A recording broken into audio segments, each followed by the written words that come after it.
परीक्षा में एक क्वेश्चन हमेशा आपसे पूछता है कि लेनिन की नई आर्थिक नीति पे प्रकाश डालें, या लेनिन के नई आर्थिक नीति से क्या समझते हैं।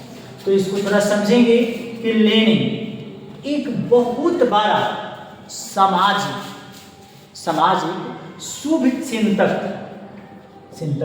लेकिन अपने समाज के बारे में अच्छा बुरा सोचने वाला था। और वह जानता था कि अभी हम रूस में समाजवादी व्यवस्था लागू करेंगे तो पूंजीवादी देश मेरा विरोध करने लगेगा।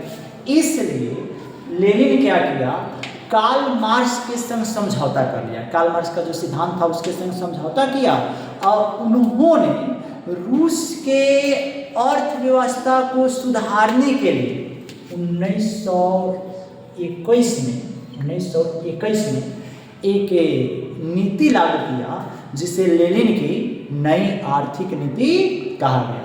और लेनिन ने इस नीति के तहत जो पुराने लगाम थे रूस के लोगों के ऊपर, जो पुराने कर था टैक्स, उसको उन्होंने माफ कर दिया।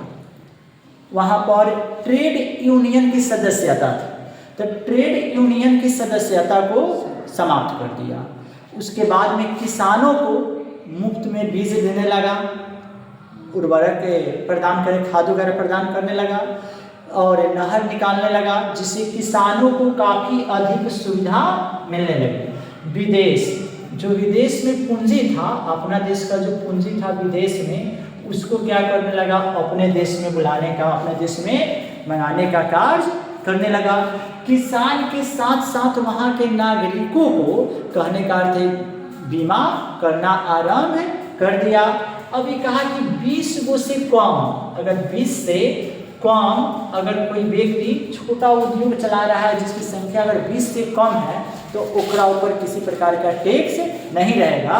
और इस तरह से रूस का वह विकास किया, कौन, लेनिन, रूस का विकास किया और रूस को शक्तिशाली सोवियत संघ रूस बना दिया।